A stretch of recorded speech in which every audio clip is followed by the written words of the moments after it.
वंदे मातरम दोस्तों, आप सबका बहुत बहुत स्वागत है धुरीना एप्लीकेशन में। दोस्तों मैं विवेक चौधरी और आज फिर से हाजिर हूं आप सबके सामने हिंदी की दूसरी क्लास लेकर के। प्यारे दोस्तों, धुरीना एप्लीकेशन पे हमारा हिंदी स्पेशल का बैच आ चुका है, तो आप सब इस बैच को एनरोल कर सकते हैं और अच्छे से क्लासेस को देख सकते हैं। पहली क्लास मैंने ऑलरेडी यहाँ पे डाल दी है, आज ये दूसरी क्लास है हमारी वर्णमाला की। और वर्णमाला में हमने अभी तक स्वर पढ़ लिए थे, आज हम व्यंजन के बारे में बात करेंगे। तो ध्यानपूर्वक पूरी क्लास को देखिएगा, अच्छे से आपको जरूर से पूरा कंप्लीट समझ में आएगा, एक पॉइंट भी ऐसा नहीं होगा जो आपको क्लियर ना हो। तो चलिए दोस्तों शुरुआत करते हैं। हमारे टॉपिक का नाम है, जो आज का टॉपिक है जिसको हम कहेंगे वर्णमाला। वर्णमाला ही हमारा जो है लास्ट में भी चल रहा था वर्णमाला। और वर्णमाला में दोस्तों हमने पढ़ा था स्वर के बारे में। एक तो मैंने बताया था स्वर होते हैं, एक होते हैं व्यंजन। तो हम अच्छे से स्वर के बारे में कंप्लीट पढ़ चुके हैं। स्वर हमने कंप्लीट पढ़ लिए, हमारे पास बचे हैं व्यंजन। आज हम व्यंजन कवर करेंगे और देखिएगा कितने आसानी से हम चीज़ों को समझते हुए आगे बढ़ेंगे। तो सबसे पहले व्यंजन होता क्या है, हम बात करें अगर व्यंजन को उच्चारण करने के आधार पे, अगर हमें उच्चारण करना हो व्यंजन का, तो हम किसी भी व्यंजन को स्वर के बिना नहीं बोल सकते। यानी डायरेक्ट फिर क्वेश्चन बना कि उच्चारण जो होगा वो स्वर वर्ण की सहायता से होगा। तो इन व्यंजन का जो उच्चारण है, क्योंकि व्यंजन पढ़ रहे हैं, है ना, व्यंजन का उच्चारण किससे होगा? स्वर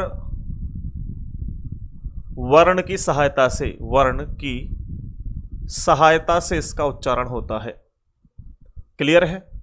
अब प्यारे दोस्त दूसरा प्रश्न ये बनता है कि बताइए व्यंजन के प्रकार कितने होते हैं। तो व्यंजन दो प्रकार के होते हैं, एक शुद्ध व्यंजन जिनको बोलते हैं, एक हम ये कह सकते हैं कि स्वर रहित व्यंजन, और एक होते हैं स्वर सहित व्यंजन। दो प्रकार के होते हैं। लेकिन फिलहाल जो हमने ये लाइन लिखी है इसके बारे में थोड़ा सा समझते हैं कि ये लाइन हमने लिखी है तो क्यों लिखी है, क्या मतलब है इस लाइन का। तो भाई एक बात बताओ, कह रहा है व्यंजन का उच्चारण स्वर वर्ण की सहायता से होता है। अगर हम किसी भी व्यंजन को कहें, जैसे क एक व्यंजन है, क से लेकर के म तक ये सब व्यंजन है, ठीक है, ये सब व्यंजन है। अब इन व्यंजन का इस्तेमाल हम करें तो हमें जरूरत होगी किसकी? हमें जरूरत होगी एक स्वर की। स्वर की जरूरत क्यों है? क्या हम जानते नहीं है स्वर की जरूरत क्यों है? जैसे मैं लिखूं आपके सामने क, ये अपने आप में क्या है? एक पूरा, या हम कह सकते हैं स्वर सहित व्यंजन है। फिर स्वर रहित कैसा होता है? तो इसके क के नीचे अगर हल लग रहा हो इस तरीके से, तो ये क्या है? ये एक शुद्ध व्यंजन कहते हैं, इसको आधा व्यंजन भी कहते हैं। यह स्वर रहित व्यंजन हम इसको कहेंगे, क्योंकि इसमें स्वर नहीं है। किसी भी व्यंजन में स्वर जरूर से छुपा होता है। और स्वर कौन सा होता है? कोई भी स्वर हो सकता है, कि जरूरी नहीं केवल आ स्वर छपा हुआ हो। आ भी हो सकता है, ई भी हो सकता है, ऊ भी हो सकता है। वो मैं कंफर्म करके आपको सारी चीजें बताऊंगा। देखिए, सबसे पहले हमने बात करी स्वर व्यंजन का उच्चारण स्वर वर्ण की सहायता से होता है। तो क एक पूरा अपने आप में क्या है? शुद्ध व्यंजन है। लेकिन अ इसमें इस स्वर को लगाएंगे तो पूरा निर्माण हो जाएगा किसका? क का। तो इसको बोलने के लिए हमें जरूरत किसकी पड़ी? स्वर की। तो मैं यही तो कह रहा हूं। अब जैसे हमारे सामने ख लिखा हुआ है, ख अपने आप में पूरा है, लेकिन इसमें क्या क्या चीजें जुड़ी हैं? ख के साथ साथ हमने ख में तो हलंत जुड़ा है, लेकिन इसके साथ अ जुड़ा हुआ है, तब जाकर के निर्माण हुआ है ख का। इसी प्रकार से सभी में जैसे हम कहें आपसे प, तो प अपने आप में पूरा है, लेकिन उसके साथ यहां हल लग करके यहां पे अ लगा हुआ है, तब निर्माण हुआ है प का। बस सभी में इस तरीके से निर्माण हुआ है।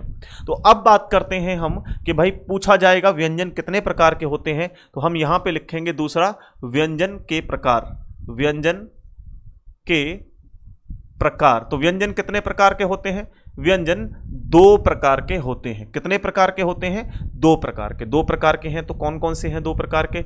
आप डालिए। सबसे पहला यहां पे होगा स्वर रहित व्यंजन। स्वर रहित व्यंजन, इस स्वर रहित व्यंजन को दूसरा नाम है दोस्तों, जिसे हम ये कह सकते हैं शुद्ध व्यंजन। कह सकते हैं शुद्ध व्यंजन। और इसी शुद्ध व्यंजन को हम दूसरे नाम से एक और जानते हैं, इन्हीं को हम आधा व्यंजन भी कहते हैं। आधा व्यंजन भी इसको कह सकते हैं। अब आधा व्यंजन क्यों कहेंगे? तो एग्जाम्पल देखिए, आधे व्यंजन होते कौन से हैं? जैसे मैं आपसे कहूं क में लगा हुआ है हल, ये आधा है, आप सब जानते हैं आधा है। मैं लगाऊं यहां पे ख में हल लगा दूं नीचे, हलंत जिसको बोलते हैं, तो ये भी आधा है। और मैं कहूं आपसे ग, ये भी आधा है, बात मानेंगे नहीं मानेंगे, ये सब आधे अधूरे हैं। लेकिन प्यारे दोस्तों एक बात समझिए, मैंने आपके सामने लिख दिया यहां पे बच्चा, यहां पे लिख दिया मैंने आपके सामने बच्चा, तो आप कहेंगे सर चा तो हम आपने इस तरीके से लिखा हुआ है, तो कोई बात नहीं, आप चा को ऐसे लिख दो या चा को ऐसे लिख दो, फर्क नहीं पड़ता है।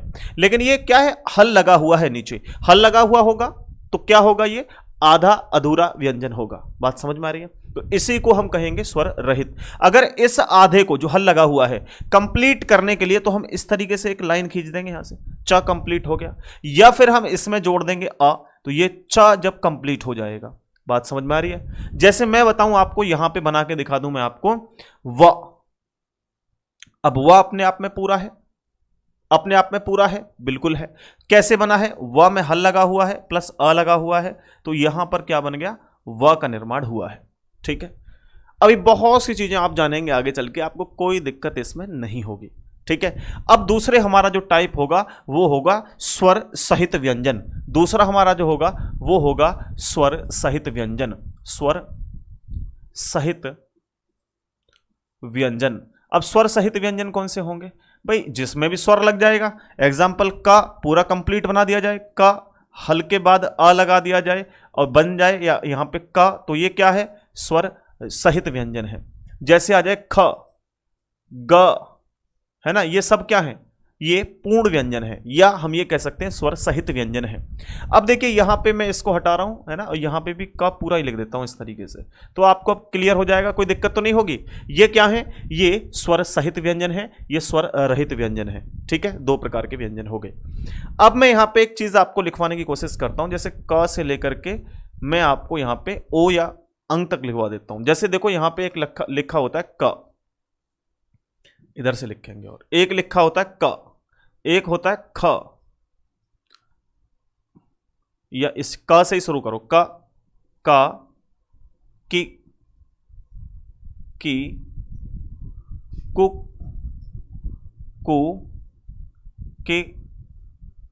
के, ये बड़ी मात्रा होती है, को, है ना, और अंक की बिंदी क पे, और क के बाद में यहां पे ये लगा दिया हमने। ठीक है, अब देखिए इसका निर्माण इनका कैसे हुआ है, क्या आप सब नहीं जानते, कोई दिक्कत है इसको बताने में? गुरुजी ये अपने आप में पूर्ण यानी हम ये कह सकते हैं स्वर सहित व्यंजन है। तो इसमें स्वर कौन सा है और व्यंजन कौन सा है?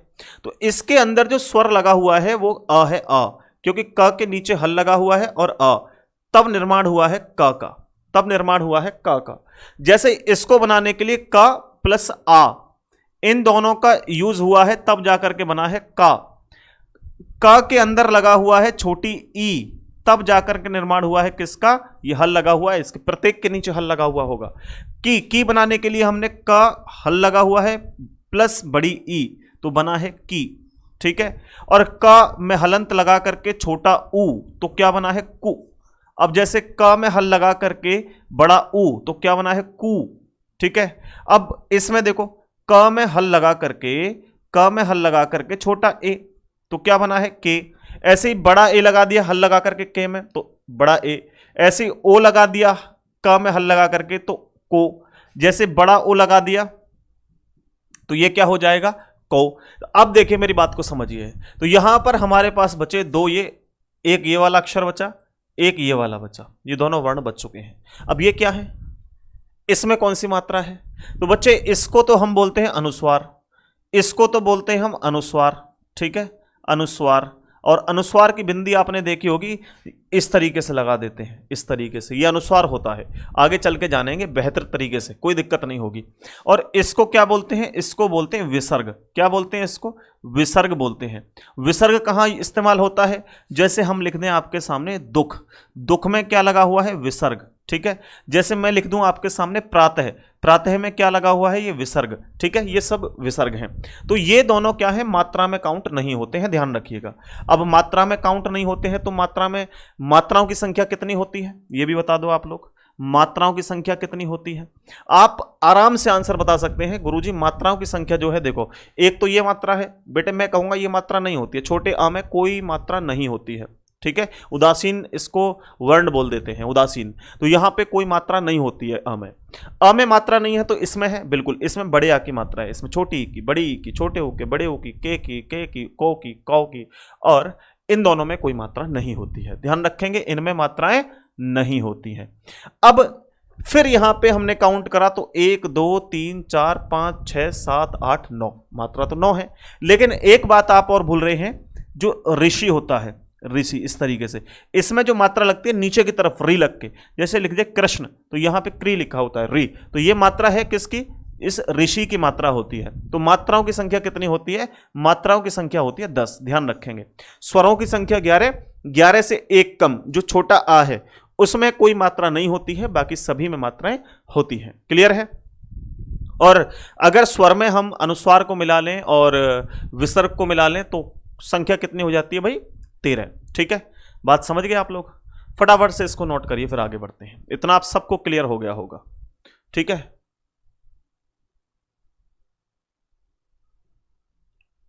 आप एक पॉइंट डाल के लिखिए, स्पर्शी व्यंजन कितने होते हैं। अब लिखें स्पर्शी व्यंजन कितने होते हैं। स्पर्शी व्यंजन, स्पर्श या वर्गीय व्यंजन भी बोल देते हैं, स्पर्श या वर्गीय व्यंजन। स्पर्श या वर्गीय व्यंजन कितने होते हैं, तो कोई दिक्कत नहीं है इसमें। आप स्पर्श और वर्गीय व्यंजन को काउंट करने के लिए आपको अच्छे से पता है कि जितने भी वर्ग होते हैं, क वर्ग है ना, क, च, ट, त, प, ये सारे वर्ग, प्रत्येक वर्ग में आप जानते हैं 5 तो वर्ग होते हैं और एक वर्ग में 5 अक्षर होते हैं। तो 5 पंजे 25 कितने होते हैं, 5 पंजे 25, 5 पंजे 25, तो 25 होते हैं भाई क्या आपके स्पर्शी या स्पर्श या वर्गीय व्यंजन, 25 होते हैं। जिसमें से आपका एक ये ढ जो होता है यहां लगा हुआ और एक ड ये वाला यहां पे लगा हुआ, ये दोनों उत्क्षिप्त व्यंजन होते हैं। उत्क्षिप्त व्यंजन। अब इनको भी अगर काउंट कर लें, 2 ये हो गए, तो कितने होते हैं, 27 होते हैं। अगर ऑप्शन में 27 दे रखा है तो आप 27 लगाएंगे, अगर 27 ऑप्शन में नहीं है तो फिर 25 लगाएंगे, क्योंकि उत्क्षिप्त व्यंजन भी इसी के अंतर्गत आते हैं। ये उत्क्षिप्त व्यंजन क्या होते हैं, जैसे हम लिखें आपके सामने सड़क, तो सड़क में ये अड़ जो आई है यहां पे नीचे जरूर कहीं भी देखना बिंदी जरूर लगी होगी। ठीक है, जैसे आपके सामने लिखा हुआ है ढेर, ढेर, इस ढे में आपने कहीं भी ये बिंदी नहीं देखी होगी। अगर ये बिंदी लग रही है तो ये गलत है। क्यों, क्योंकि बिंदी यहां पर नहीं होती है। ये बिंदी पहले किसी भी वर्ण में नहीं होगी, पहले किसी भी वर्ण में उत्क्षिप्त व्यंजन नहीं आएंगे। वर्ण की किसी भी शब्द की स्टार्टिंग में उत्क्षिप्त व्यंजन नहीं आएंगे। ठीक है जी, बीच में आएंगे, लास्ट में आ सकते हैं। जैसे अलीगढ़, ड जो लगा हुआ है उसमें आएगा, जरूर आएगा। ठीक है, आप समझ गए नहीं समझे सभी, बताओ। जैसे डेयरी, डेयरी आपका है, ये डेयरी, बताना ये ए वाला डेयरी सही है या ये वाला डेयरी सही है, बताओ कौन सा डेयरी सही है, ए डेयरी सही है या बी। तो आपका आंसर हो जाएगा गुरुजी ए वाला सही है, बी तो गलत है, क्योंकि इसमें पहले वाले में शुरुआती में उत्क्षिप्त व्यंजन नहीं आ सकते हैं। ठीक है, ओके। जैसे मैं आपके सामने लिखूं पकड़, पकड़ लिख दी मैंने, पकड़, ये पकड़ सही है या फिर ये पकड़ सही है, तो आप कहेंगे गुरुजी ये वाला पकड़ सही है, क्योंकि लास्ट में उत्क्षिप्त व्यंजन ही आएगा। क्लियर है, लास्ट में उत्क्षिप्त व्यंजन ही आएगा। ठीक, व्यंजन के भेद, 5 भेद होते हैं व्यंजन के। ठीक है, कचट तप,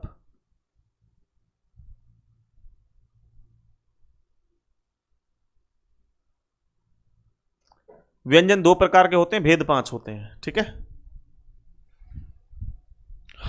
चलो आगे बढ़े, फिर आगे बढ़ते हैं। अभी किसी को कोई डाउट नहीं होना चाहिए, बड़े आसान है ये सब कुछ। ठीक है, ये बड़ा आसान है। अब हम बात करते हैं वर्ग क्या होता है, इसी के भेद की बात करते हैं। ठीक है, स्पर्श या वर्गीय व्यंजन की बात करते हैं। स्पर्श या वर्गीय व्यंजन, स्पर्श या वर्गीय व्यंजन, स्पर्श या वर्गीय व्यंजन। तो भाई स्पर्श या वर्गीय व्यंजन कौन से होते हैं, ये होता है क वर्ग, का वर्ग, च ट त प, कचट तप, ये वर्ग हैं सब।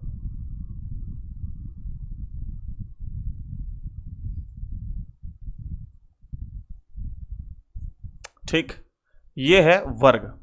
वर्ग का ये पहला अक्षर होता है, ये दूसरा अक्षर होता है, ये तीसरा अक्षर होता है, ये चौथा अक्षर होता है, ये पंचमा अक्षर होता है या पांचवा अक्षर होता है। मैं एक चार्ट बना के बनाऊंगा, आपको अच्छे से क्लियर होगा, बहुत बेहतर से समझ में भी आएगा। ठीक है, अब मैं इसको यहां से कंप्लीट करता हूं, मजा आएगा पढ़ने में, कोई गलती नहीं करेंगे हम, भविष्य में कोई गलती नहीं करेंगे। क वर्ग के अंतर्गत कौन कौन से आते हैं, तो क ख ग घ अण। ठीक है, क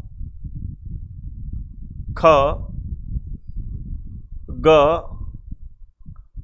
घ ण, इन सब के नीचे हल लगा हुआ होता है, क्योंकि ये क्या है, ये शुद्ध व्यंजन होते हैं। ठीक है, च वर्ग, च छ ज झ न। ठीक, च छ ज झ, अरे क्या लिख दिया, अइया। ठीक है, च छ ज झ अइया। अब लिखो आगे, ट ठ ड ढ ण। ठीक है, त थ द ध न, प फ ब भ म। ये सब क्या है, स्पर्शी व्यंजन है। आप ध्यान से समझिए, ये सब क्या है, ये सब आपके स्पर्श व्यंजन है। अब दोस्त इसमें कई चीजें हैं समझने वाली, जो कि हमें समझनी है, बहुत जरूरी है, आराम से समझेंगे। ठीक है, कोई दिक्कत 1% भी नहीं होगी। तो ये है क वर्ग, क ख ग घ ण, ये सब का वर्ग है। वर्ग का पहला अक्षर, पहले वर्ग का पहला अक्षर, दूसरा, तीसरा, चौथा, पांचवा अक्षर, क्या वर्ण कह सकते हैं। पहले वर्ग का पहला वर्ण, दूसरा वर्ण, तीसरा वर्ण, चौथा वर्ण, पांचवा वर्ण। ठीक है, पांचवा जो वर्ण होता है इसी को पंचम वर्ण कहते हैं। क्या कहते हैं, पंचम वर्ण या पंचाक्षर भी कहते हैं इसी को, इस पूरे को कंप्लीट, इसको जिसमें मैं यहां पे लाइन कर रहा हूं। ठीक है, जिसको मैंने यहां पे लाइन किया है, इसको पंचम वर्ण कहते हैं, पंचम वर्ण। ये इसको पंचाक्षर कहते हैं। और इसी को पंचाक्षर के साथ साथ दोस्तों आपने देखा होगा, इसी को हम अनुनासिक भी कहते हैं। आपसे कई बार एग्जाम में पूछा अनुनासिक या अनुनासिक क्या होता है। अनुनासिक या नासिका कौन से होते हैं, नासिका, अनुनासिक या नासिक व्यंजन जो होते हैं, अनुनासिक,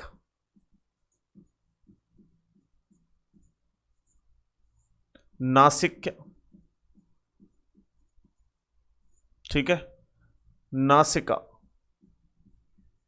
कुछ भी नाम ले दे वो भाई साहब, ये पांचों के पांचों होते हैं, यहां से ध्यान रखना आप लोग। ठीक है, ये पांचों के पांचों क्या होते हैं, पंचम वर्ण, पंचाक्षर, अनुनासिक, नासिक या नासिका, इनको इतने नाम से जानते हैं। अब इसमें मैंने दो और बताए थे आपको, यहां पर बताए थे, इसके साथ था ये ड और यहां ढ। ठीक है, ये दोनों मैंने आप लोगों को बताए हैं। ये दोनों क्या है, ये दोनों क्या बताए थे, उत्क्षिप्त व्यंजन। क्या बताए थे, उत्क्षिप्त व्यंजन, दोनों उत्क्षिप्त व्यंजन बताए हैं। दोबारा से आपको लिखने की जरूरत नहीं है, देखो यहां पे मैंने बताए हैं, उत्क्षिप्त व्यंजन इनको कहते हैं, इन दोनों को उत्क्षिप्त व्यंजन। तो आप अपने नोट कर सकते हैं, यहां लिखने की जरूरत नहीं है, बेकार में ये पेज भरेगा ही, बहुत चीजें समझानी है अभी इसमें। अब इसमें देखो आप ध्यान से समझना, यहीं पे समझ लेते हैं, अल्प प्राण और महाप्राण भी होते हैं इसके अंदर, अल्प प्राण और महाप्राण भी होते हैं। खैर अल्प प्राण महाप्राण को आगे चल के भी जानेंगे, आप घबराएं नहीं, लेकिन फिलहाल के लिए हम यहां पे समझने की कोशिश करते हैं, अल्प प्राण क्या होता है और महाप्राण क्या होता है। भाई एक बात मुझे बताइए, अल्प प्राण का मतलब क्या होता है? अल्प, अल्प, अल्प मतलब होता है कम, प्राण का मतलब होता है प्राण वायु, जिसमें कम वायु निकले उसको क्या कहेंगे? अल्प प्राण। अल्प प्राण कौन से होंगे? देखो किसको बोलने में ज्यादा समय लग रहा है, कम समय लग रहा है, आप देखिए, या ये देखिए यहां पे हाथ रखिए इस तरीके से, हाथ यहां पे, क ख ग घ, इस तरीके से बोलिए, क ख ग घ। हवा किस में ज्यादा निकल रही? प्राण वायु किस में ज्यादा है? अल्प किस में है? महा किस में है? क ख ग घ अण, क ख ग घ अण। बोलो तो पहला तीसरा और पांचवा निकलेगा, पहला तीसरा और पांचवा निकलेगा, क ख ग घ। एक तो देखो ये वाला क ख ग घ, इन सब में क्या है? कम वायु का इस्तेमाल हो रहा है। जबकि इसके उपलक्ष्य में अगर हम देखें, दूसरा वाला, चौथा वाला, इन दोनों में प्राण वायु ज्यादा इस्तेमाल हो रही है। तो महाप्राण, महाप्राण, और ये अल्प प्राण, महाप्राण अल्प प्राण, महाप्राण अल्प प्राण। प्रत्येक वर्ग का पहला तीसरा और पांचवा क्या है? अल्प प्राण। ठीक है, पहला तीसरा और पांचवा अल्प प्राण है, और ये दोनों क्या है? महाप्राण है, महाप्राण। अभी इनको आगे चल के भी जानेंगे, लेकिन फिलहाल के लिए यहीं पे समझ लेते हैं, कौन सी बड़ी बात है। और किसी भी वर्ण का पहला तीसरा और पांचवा ये क्या है? अल्प प्राण, अल्प प्राण। अल्प का मतलब होता है कम, और महा का मतलब होता है ज्यादा। तो आप इसको तो बोल के देख सकते हैं, इसे लिखाने की जरूरत नहीं, बस समझने की जरूरत है। ठीक है, अब देखिए आगे बात करते हैं। इसी के अंदर हमें अंतस्थ व्यंजन देखने को मिलते हैं भाई। अंतस्थ व्यंजन, अंतस्थ व्यंजन जानते हैं क्या होता है? अंतस्थ व्यंजन, अंतस्थ व्यंजन होते हैं य र ल व, य र ल व, अंतस्थ व्यंजन। लिखें, यहां पे तो जगह नहीं है इसका, तो ये हमने भर दिया पूरा, लेकिन सगोस अगोस आगे चल के जानेंगे। देखना आप सारी चीजें जानेंगे, आपको टेंशन लेने की जरूरत नहीं है, 1% भी आपको टेंशन नहीं करनी है। सघोष क्या होता है, अघोष क्या होता है, ये भी जानेंगे, सारा कुछ जानेंगे। ठीक है, क्यों टेंशन कर रहे हैं आप? बस समझते रहिए, आप आए हैं क्लास में, मजा आएगा क्लास करने में, कोई दिक्कत नहीं है। अंतस्थ व्यंजन देखिए,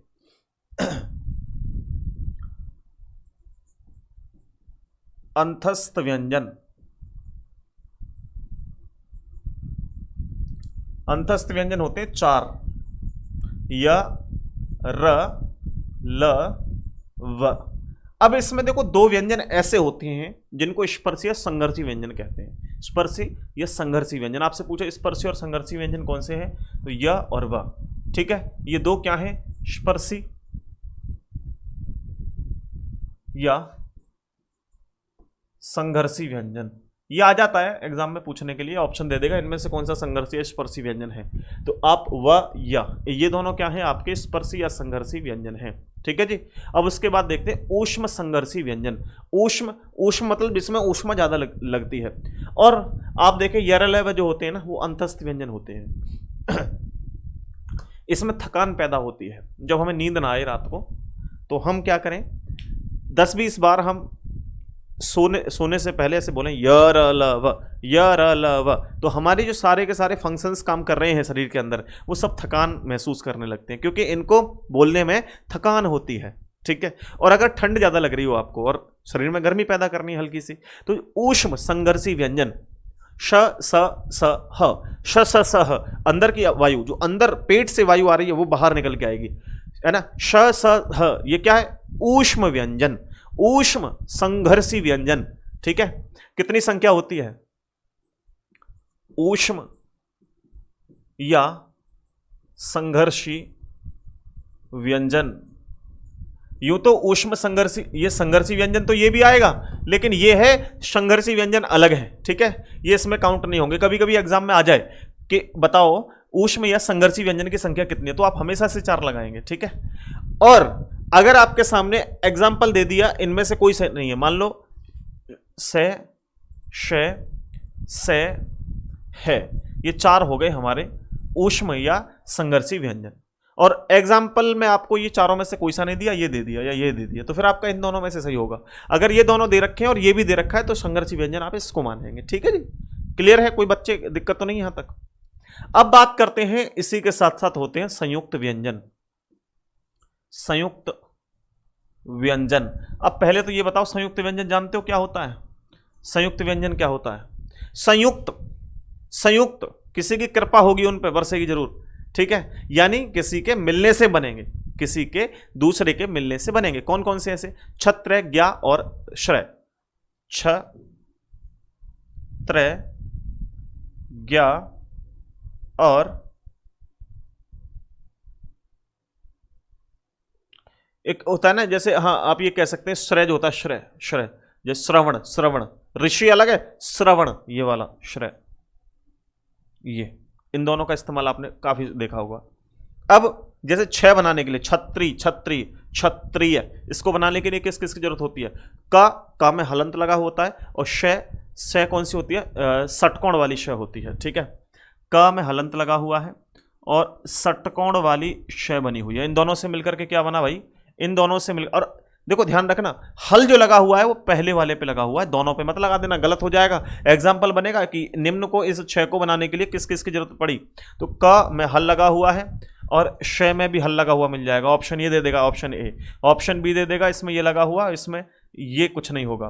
एक दे देगा इसमें से कि इसमें भी कुछ नहीं और इसमें भी कुछ नहीं, दोनों इस तरीके से दे दिए। एक दे देगा आपको इसमें कुछ नहीं और इसमें श लगा हुआ। बताओ कौन सा ऑप्शन सही है? तो आपका आंसर होगा ये ऑप्शन सही है सर, पहले क के अंदर हल लगा होगा, श पूरा होगा अपने आप में, तो ये क और श से मिलकर के बनेगा। अब आया त्र, त्रिशूल, त्रिशूल तय और रे से, किसे? त्रि, देखो आ रहा ना, त्रि तय रे, त्रि तय और रे से मिलकर के बना हुआ। गे किससे बल के बना हुआ है? गे।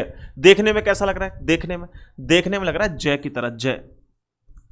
लेकिन अब बोलिए गे अइया की तरह नहीं आ रहा, अइया, तो ये अइया की पूरा, ये वाला जो आय होता है ना, आय बोलते हैं इसको, आय, इससे मिलकर के बनेगा इन दोनों से। लास्ट में आया हमारे सामने श्रय, श्रवण, श की आवाज नहीं आ रही, श कौन सा श? शलगम, शलगम, श।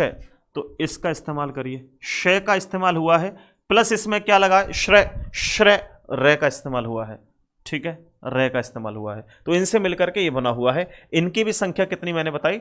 4 बताई। एक होते हैं हमारे पास द्वित्व व्यंजन, द्वित्व व्यंजन। अब ये द्वित्व व्यंजन क्या है बच्चे? द्वित्व व्यंजन क्या है? ध्यान देना, कोई पॉइंट एक सिंगल भी नहीं छूटेगा, आप ध्यान रखें, और कोई ऐसा सिंगल पॉइंट ऐसा भी नहीं होगा कि आपके दिमाग में ना आए, जरूर आएगा। अब द्वित्व व्यंजन क्या होते हैं? द्वित्व का मतलब होता है कि 2 बार व्यंजन आए, एक आधा और एक पूरा, आधा और पूरा, ये द्वित्व व्यंजन है। बच्चा, डिब्बा, बच्चन, दिल्ली, चम्मच, छप्पन, ये सब क्या है? द्वित्व व्यंजन है, ठीक। बच्चा, दिल्ली, ठीक है, छप्पन, चम्मच, और भी आप ले सकते हैं, जो मन करे आपका वो ले लो। बच्चा, दिल्ली, छप्पन, बिल्ली, ये सब क्या है? बिल्ली, ठीक है, ये सब क्या है आपके? ये सब आपके जो है, ये सब आपके क्या है? द्वित्व व्यंजन है, ठीक है जी, बात क्लियर है। लाइक इसमें आप द्वित्व व्यंजन में एक और लिख सकते हैं, जैसे डिब्बा आ जाए, डिब्बा, ठीक है जी, डिब्बा। ये भी तो आपका एक पूरा व्यंजन होगा, एक आधा, पूरा आधा, पूरा आधा। क्लियर हुआ यहां तक? कोई दिक्कत तो नहीं है? बताइए। एक आपने देखे होंगे लुंठित व्यंजन पूछे जाते हैं और एक पूछा जाता है पार्श्विक व्यंजन। तो आप हेडिंग लिख यहां दोनों के डालें, पार्श्विक,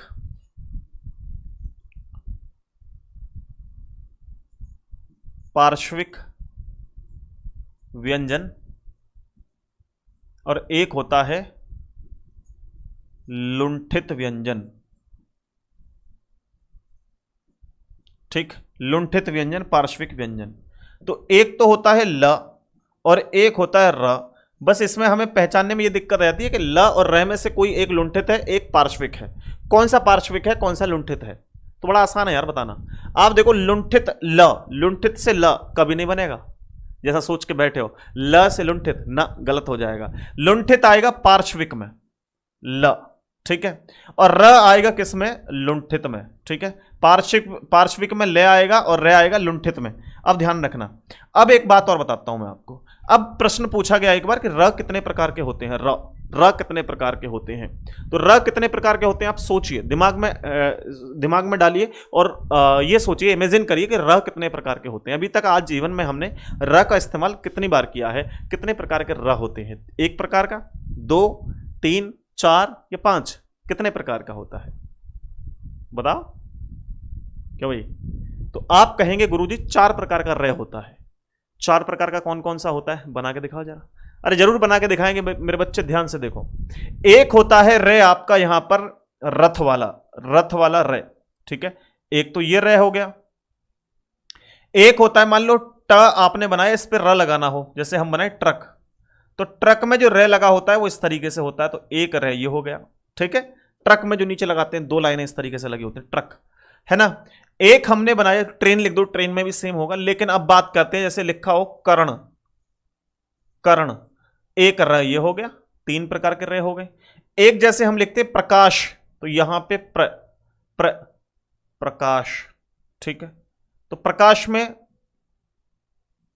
हम लिखते हैं जैसे प्रेम, तो प्रेम में क्या है, ये र यहां लगा दिया हमने, ठीक है।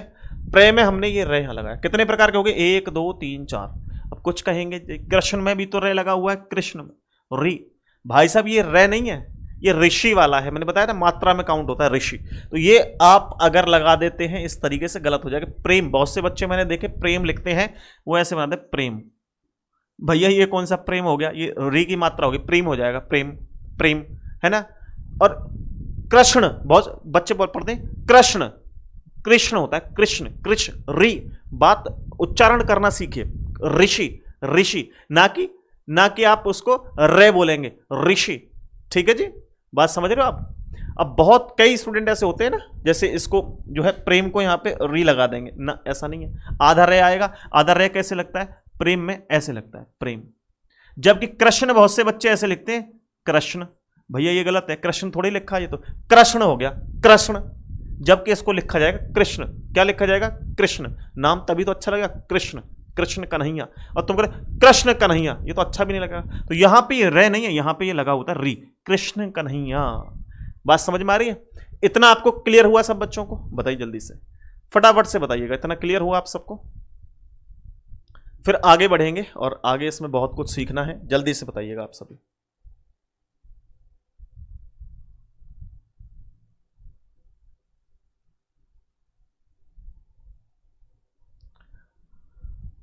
इसको नोट कर लीजिए, फिर हम आगे बढ़ते हैं।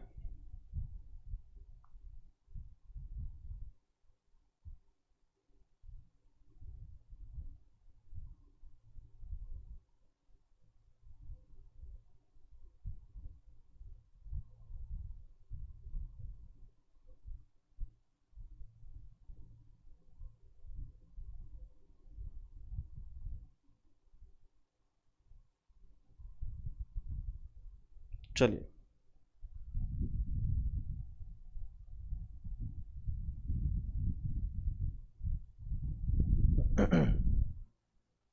इसी में यहां पे सगोस अघोष समझ लें छोटे पॉइंट से। सघोष और अघोष, यह घोष सघोष होता है, घोष अघोष, सघोष और घोष तो बात एक ही है, लेकिन अघोष एक होता है सघोष और एक होता है अघोष। तो अघोष और सघोष दोनों अलग अलग हैं, लेकिन सघोष में ही घोष एक ही बात है। तो शुरुआत के जो दो होते हैं क और ख, क ख ग घ गणी, शुरुआत के जो दो हैं वो क्या हैं, शुरुआत के दो हैं अघोष, लास्ट के तीन हैं सघोष। ये दोनों क्या हैं, शुरुआत के अघोष, ठीक है, यहां लिख देते हैं शुरुआत के दो क्या हैं, अघोष, ठीक है। और लास्ट के ये तीन क्या है, सघोष या घोष कह दो इनको, घोष। अभी फिलहाल के लिए इतना ही जाने, एक और पार्ट आएगा जब उसमें आगे चल के कंफर्म करेंगे, क्योंकि कुछ तो स्वर भी तो सघोष अघोष में आएंगे। किस में आएंगे बताओ, या स्वरों को हम अल्पप्राण महाप्राण में देखें किस में आएंगे। तो एक एक चीज चार्ट वाइज समझेंगे तो हमें समझ में आएगा। फिलहाल वर्णों का उच्चारण देखिए, उच्चारण स्थान कहां से कैसे कैसे उच्चारण होता है, ठीक है बच्चे। देखो भाई, हम एक प्यारा सा आदमी बनाते हैं, लाल टोपी वाला,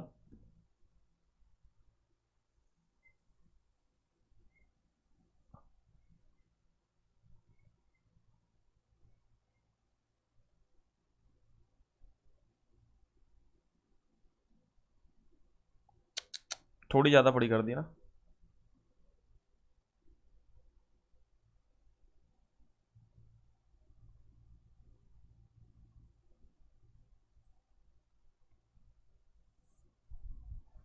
देखिए जैसे मैंने बनाया ये आदमी, अब जैसा भी है देख लो। अब इसका फेस बना हुआ है, यहां पे ये है फेस, ठीक है, और यहां से ये गई नली इसकी। अब यहां पर कौन कौन से स्थान कौन कौन से होते हैं ये देखो। सबसे नीचे ये वाला जो होता है इसको बोलते हैं कंठ। इसको क्या बोलते हैं? इसको बोलते हैं कंठ। कंठ के बाद यहां पीछे की तरफ होता है ये, कंठ के बाद ये होता है तालु। तालु। यहां पर होता है ये मूर्धा, मूर्धन्य बोल देते हैं जिसको, मूर्धा, ठीक है, मूर्धा। एक होता है यहां से बाहर की तरफ लगे होते हैं प्यारे प्यारे से दांत, ये यहां दांत होते हैं ना, इसको बोलते हैं दंत। अब दंत से ऊपर जो है हम लाल लाल करके रखते हैं यहां पे ये होठ, ठीक, ये जिसको बोलते हैं ओष्ठ।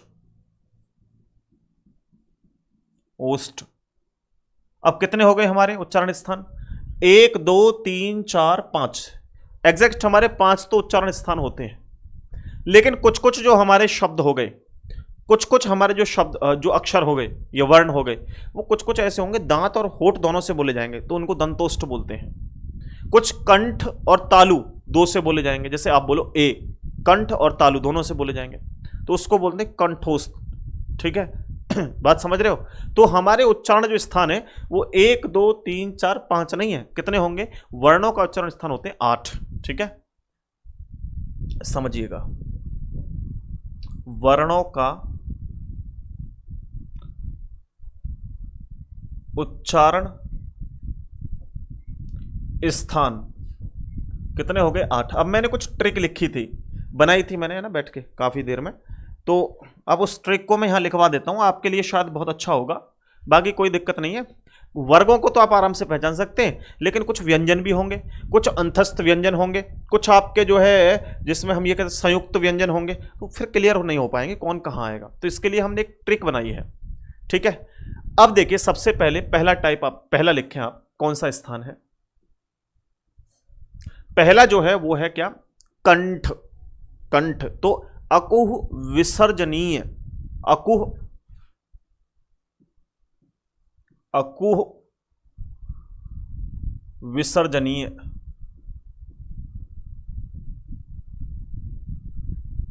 अखु विसर्जनीय नाम, ये सब कहां से बोले जाएंगे बच्चे? कंठ। कंठ यानी कहने का मतलब क्या है? एक तो आपका अ, एक आपका क वर्ग, एक आपका ह, एक आपका विसर्ग, ये सब कहां से बोले जाएंगे? कंठ से बोले जाएंगे। ये सब कहां से बोले जाएंगे? कंठ से बोले जाएंगे। बात क्लियर है? कंठ से बोले जाएंगे।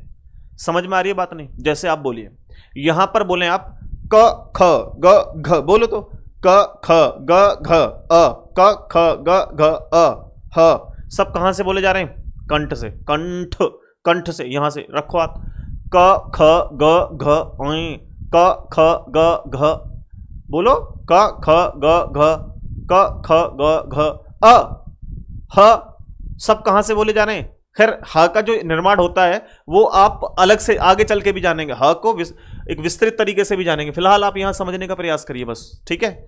अब आप देखो दूसरा, दूसरा जो स्थान है भाई, दूसरा जो स्थान है वो कौन सा है भाई? कंठ हो गया, अब आ गया क्या? तालव, तालव्य जिसको बोलते हैं, तालु या तालव्य। अब होता है ई चू य, ई चू य,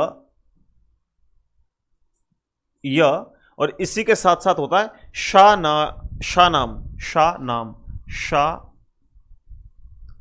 नाम, नाम तो अलग है, नाम वाले क्या होंगे? तालव्य, तालव्य।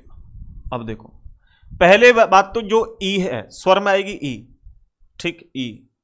एक आपका जो है च वर्ग, और एक आपका य और एक आपका श। श में आपका होगा शादी, ठीक है, शादी। तो ये सब क्या है? शीला, ठीक है। ये सब किस में आएंगे? ये आपके आएंगे भैया तालव्य में। बोलो तालव्य क्या होता है? तालव्य होता है ये पीछे वाला ये वाला। बोलो च च च च। इस पे जोड़ पड़ रहा है कुछ कंठ पे?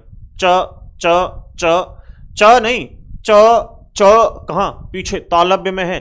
अब बोलो तो क क क च च क ख ग घ च छ ज झ। यहां पर इस कंठ में बहुत कम प्रभाव पड़ रहा है। प्रभाव ज्यादा कहां है? तालव्य में, तालव्य में, तालव्य में। तो च छ ज झ, त च छ ज झ सब क्या होंगे? तालव्य से होंगे, तालव्य से निकलेंगे, ठीक है। तीसरा लिखो मूर्धन्य। मूर्धन्य इसको बोलते हैं, मूर्धा को मूर्धन्य क्या बोलते हैं? मूर्धन्य। ये जैसे ऋषि, सबसे पहले आप लिखो ऋषि, और ऋषि के साथ साथ आपका टूर शा नाम वाले। नाम तो मैं अलग से लिख रहा हूं कि नाम जितने नाम वाले हैं ये सब, ठीक है। नाम तो सब आएंगे ना, नाम जो लिखा होगा सभी भाई मूर्धन्य।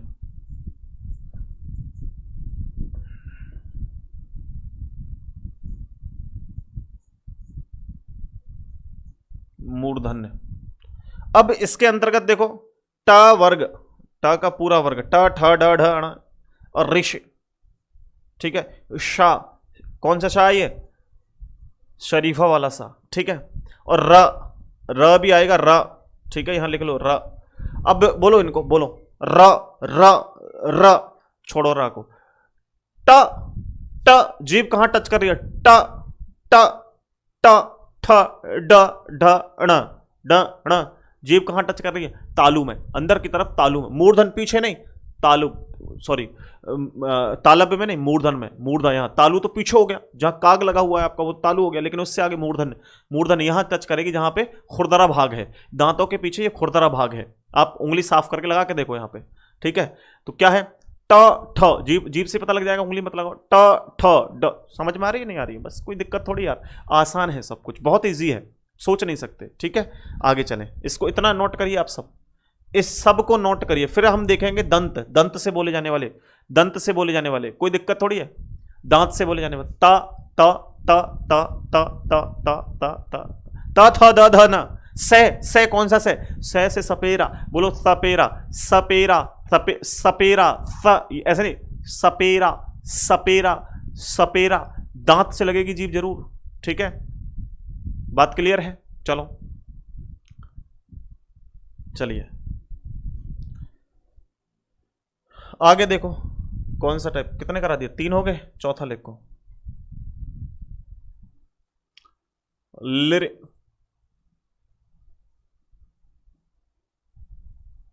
लिर,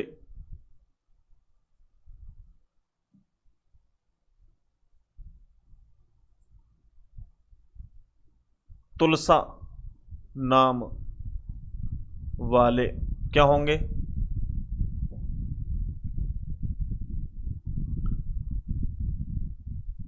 दंतव्य। अब समझिए जरा, गलती नहीं करनी, हमें क्या सिखाना चाह रहा हूं ये देखिए भाई। यहां पे लिरी जो है, लिरी ये संस्कृत का जो है वर्ण है। क्या है? संस्कृत का वर्ण है। लेकिन अभी आप हिंदी में इसको नहीं पढ़ेंगे कहीं भी। जैसे कृष्ण लिखा जाता है, कृष्ण, कृष्ण में जो री लगा होता है वो ये वाला होता है। लेकिन फिलहाल ये नहीं पूछा जाएगा आपसे, तो इसको लिए छोड़ दीजिए। लेकिन फिर भी पूछे, कभी कभी एग्जाम्पल में आ जाए कि ये जो लिरी है ये कहां से बोला जाता है, तो ये बोला जाता है दंतव्य से। कहां से बोला जाता है? दंतव्य से, दांत से, दांत, दंतव्य दांत से, ठीक है। तो एक तो तय वर्ग, तय वर्ग, तय वर्ग के साथ साथ ल, ल के साथ स, ठीक है। ये सब ल, अब बोले ल ल ल ल ल ला ला ला ला। कहां आ रही जीभ? सीधे आपके दंत पे, दांत पे लगेगी आकर के जीभ। क्लियर है ना बात भाई? बहुत आसान है यार। अब बोलो त थ द ध न, कहां लग रही है? दांत पे लग रही है। और पांचवा टाइप देखिए, पांचवा टाइप देखिए, पांचवा टाइप पांचवा टाइप होगा ओष्ठ, ओष्ठ, ठीक है। उ, पु, उ पु, है ना। और ये कह सकते हैं हम जो है, और संस्कृत के भी शब्द आते हैं इसमें ना, वो इस तरीके से जो लगे होते हैं ये वाले। खैर इसको नहीं पढ़ना, छोड़ो इसको, है ना। ये सारे के सारे नाम वाले ये होंगे आपके जो है ओस्ट। ओस्ट यानी कि होठ से बोले जाने वाले। आप बोलो ऊ, बोलो ऊ, होठ गोलमोल हो गए ऊ। अब बोलो आप प फ ब भ, प फ ब भ, प फ ब भ म, सब होठ काम कर रहे हैं। क ख ग घ में होठ कहां काम कर रहे हैं? प फ ब भ म। आसान है, क्लियर है ना। तो प वर्ग वाले जितने भी हैं, प फ ब भ म, सब वर्ग तो जानते ही ना सब। अरे बेटे वर्ग तो लिखे हुए हैं, या कहीं पावर कहो कि पावर क्या है? च वर्ग च छ ज झ। देखो यहां से देखो, दोबारा से स्टार्टिंग से देखो। क वर्ग कहां से बोला जाएगा? कंठ से, कंठ से, कंठ से। क ख ग घ ग, क ख ग घ, ठीक है। अब दूसरा आएगा कंठ के बाद कंठ, तालव्य, तालु से, तालव्य, च छ ज झ, ठीक है। अब मूर्धन्य, मूर्धन्य, त थ द ध, ठीक है। ट ठ ड ढ, ते, कंठ, तालु, मूर्धा, दंत, दंतव्य, त थ द ध, दंतव्य, ओष्ठ, ठीक है। ये सब के सब हैं, कंठ, तालु, मूर्धा, दंत, ओष्ठ, ये हैं सब। इधर के सारे इसी से बोले जाएंगे, ठीक है। क्लियर है, कोई दिक्कत नहीं है ना। आगे लिखो, छठा लिखो, छठा, छठा टाइप लिखो, छठा टाइप लिखो। अब कुछ ऐसे होते हैं जो कंठ और तालु दोनों से बोले जाते हैं, जिनको बोलते हैं कंठ तालव्य, कंठ से और तालु से, दोनों से। जैसे ए और ए हैं दोनों, ठीक है। इसको भी समझाऊंगा मैं। छठा लिखो, छठा टाइप लिखोगे आप। जैसे एक तो ए है और एक ये वाला ए है, ये कहां से बोले जाएंगे? कंठोष्ठ, कंठोष्ठ। कंठोष्ठ से क्यों बोले जा रहे हैं ये? कंठोष्ठ, कंठोष्ठ नहीं, कंठ तालव्य, कंठ, कंठ तालव्य। अब कहेंगे सर कंठ तालव्य से क्यों बोले जा रहे हैं, कंठ तालव्य से क्यों बोले जा रहे हैं? तो आपको ये क्लियर हो जाएगा। तो आपको केवल क्या पता हो कि आपने हमारी पहली क्लास देखी होगी कि संयुक्त स्वर कौन से होते हैं। तो ये संयुक्त स्वर के अंतर्गत भी आते हैं, ए और ए संयुक्त स्वर के अंतर्गत आते हैं या नहीं आते हैं? बिल्कुल आते हैं सर। आप ये भी कहेंगे कि ये जो ए बना है ये वाला, ये कैसे बना है और ये कैसे बना है? पता है आपको? नहीं पता है तो आप कहेंगे ये अ और ई इससे मिलकर के बना है, अ से और ई से। आप देखो अ और ई कहां से बोले जाते हैं, अ और ई कहां से बोले जाते हैं? अब पीछे आओ थोड़ा सा, आप देखिए अ और ई कहां से बोले जाते हैं। देखो अ जो है, अ कहां से बोले जा रहा है? कंठ से, कंठ से। और ई कहां से बोली जा रही है? देखो ई ये रही, कहां से बोली जा रही है? तालव्य से। कंठ और तालव्य, तो भैया कंठ और तालव्य से कौन बोला जाएगा? ए। सेम टू सेम ये किससे मिलकर के बना है? बड़ा ए। तो बड़ा ए किससे मिलकर बना है बच्चे? अ और ए से। कंठ और तालव्य दोनों किससे मिलकर बनेंगे? कंठ तालु से। तो इसको कहा जाएगा कंठ तालु। ठीक है जी, बात समझ में आ रही है? आगे चलें।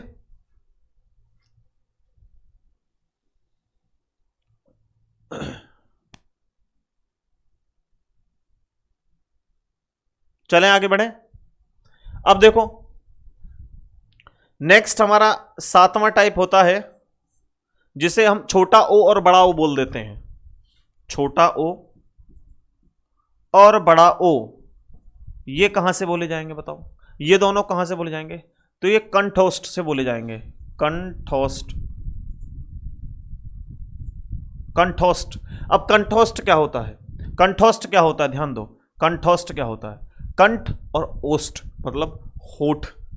कंठ और होठ इन दोनों से मिलकर के बनेगा। जैसे अ और उ से मिलकर के क्या बना? ओ।